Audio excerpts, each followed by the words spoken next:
বন্ধুরা আজকে সকাল সকাল বাজারে গিয়ে টাটকা তেলাপিয়া মাছ নিয়ে এসেছে।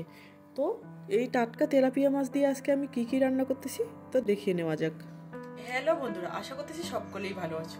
প্রতিদিনের মতো আজকেও আমি একটা রেসিপি নিয়ে চলে এলাম। আজকের রেসিপিটি হচ্ছে মাছ আলু দিয়ে তেলাপিয়া মাছের তরকারি করব। এই জন্য এখানে আমি তেলাপিয়া মাছ নিয়ে নিয়েছি। তেলাপিয়া মাছের গায়ে আমি দিয়ে দিব পরিমাণ মতো লবণ,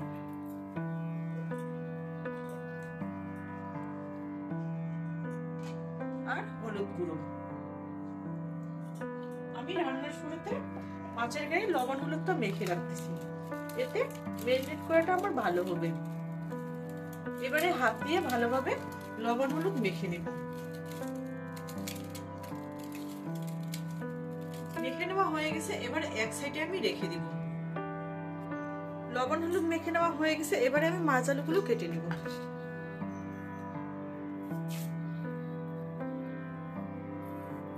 এটা সাদা মাছ আলু, আরেকটা আছে লাল মাছ আলু, ওটাও কিন্তু খেতে খুবই ভালো লাগে।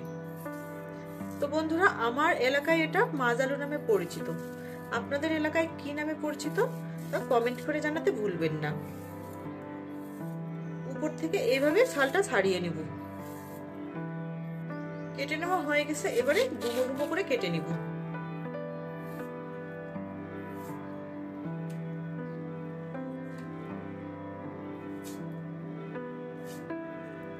দেখতেই পাচ্ছ বন্ধুরা, আমি কেমন ডুমো ডুমো করে কেটে নিয়েছি।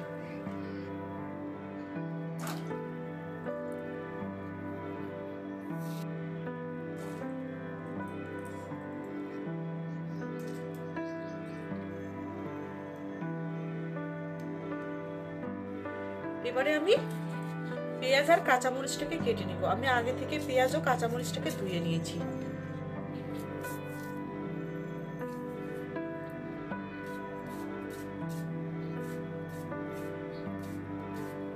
একটা বড় সাইজের পেঁয়াজ দিয়ে দিয়েছি, কেটে নিয়েছি। তো চলুন এবারে কথা না বাড়িয়ে চুলায় যাওয়া যাক। তো এখানে আমি চুলায় একটা প্যান বসিয়ে গরম করে দিয়ে দিব রান্নার তেল।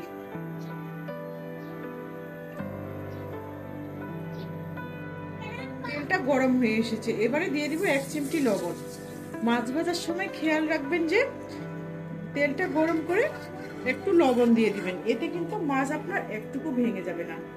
ভালোভাবে তেলটা দিয়ে লবণটা দিয়ে তেলটা নেড়ে দিলাম। এবারে মাছগুলোকে দিয়ে দিব।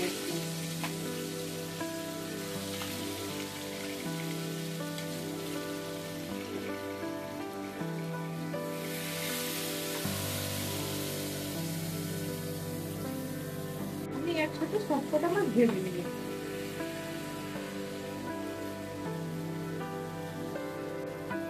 মাছের এক সাইড ভেজে নেওয়া হয়ে গেছে, আমি আরেক সাইডে উল্টিয়ে দিব ভাজার জন্য।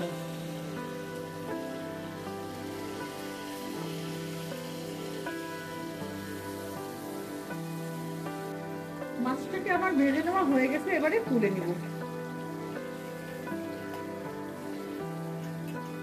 বন্ধুরা, আমি কিন্তু এই রেসিপিটি তেলাপিয়া মাছ দিয়ে করতেছি, আপনারা চাইলে যে কোনো মাছ দিয়ে এই রেসিপিটি করতে পারেন।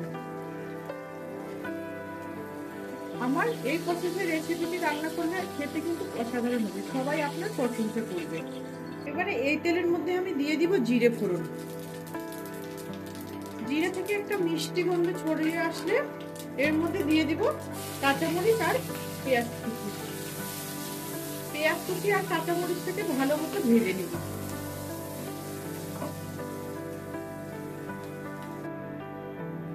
পেঁয়াজটাকে ব্রাউন কালার করে ভেজে নেওয়া হয়ে গেছে, এবারে আমি কেটে রাখা মাছগুলোকে দিয়ে দিব। এই মাছ আলুগুলোকে কেটে রাখলে কিন্তু এরকম কালো হয়ে যায়।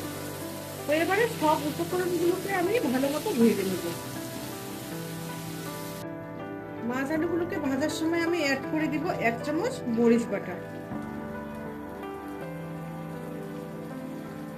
আর 1 চামচ জিরে বাটা।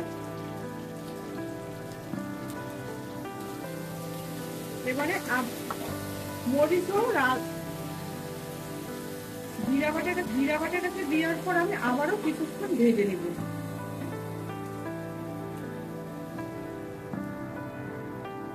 এবারে অ্যাড করে দেব গুঁড়ো মশলা। এখানে আমি গুঁড়ো মশলা নিয়ে নিয়েছি লবণ 1.5 চা চামচ, হলুদ গুঁড়ো 1 চা চামচ আর গরম মশলা গুঁড়ো 1/2 চা চামচ।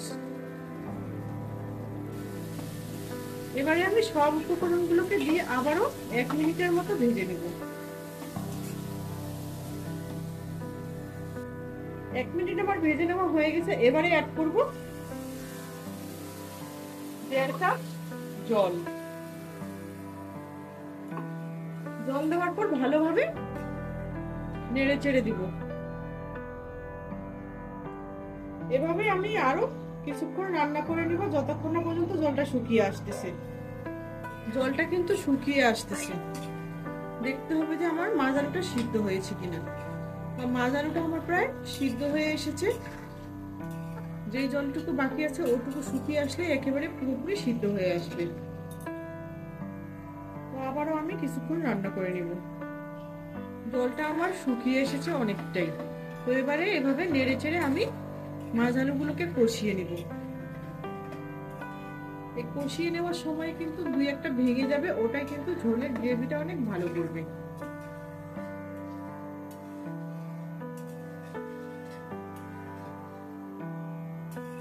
এটা কিন্তু দেখতে একেবারে মাংসর মতো লাগতেছে, কিন্তু এটা আসলে মাংস না, এটা মাছ আলু।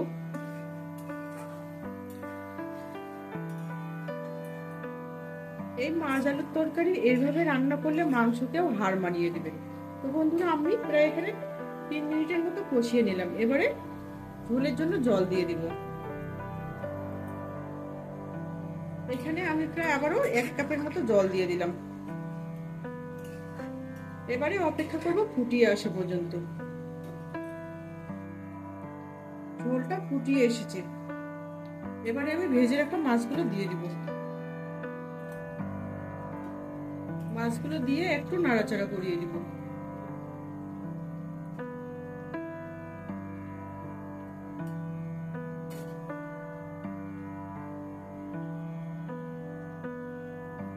আর উপর থেকে একটু গরম মশলা গুঁড়ো ছড়িয়ে দিব।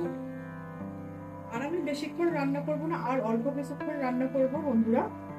তো বন্ধুরা তরকারিটার কালারটা দেখে বুঝতে পারতেছি যে তরকারিটা কতটা সুন্দর হয়েছে। এটা দেখতে যেমন সুন্দর, খেতেও কিন্তু অসাধারণ। আমি চেক করে দেখেছি ঝাল লবণটা একেবারেই পারফেক্ট আছে। তো বন্ধুরা আমার রান্নাটি একেবারে কমপ্লিট। এবারে আমি সার্ভ করে নিব।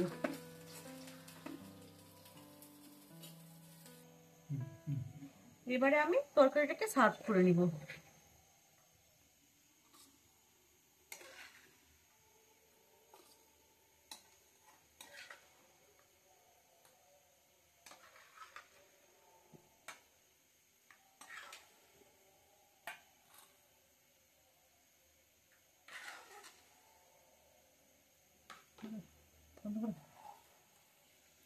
বন্ধুরা আজকের রেসিপিটি এই পর্যন্তই। দেখা হবে অন্য কোনো রেসিপি নিয়ে। ততক্ষণে ভালো থাকবেন, সুস্থ থাকবেন। Thank you for watching my video.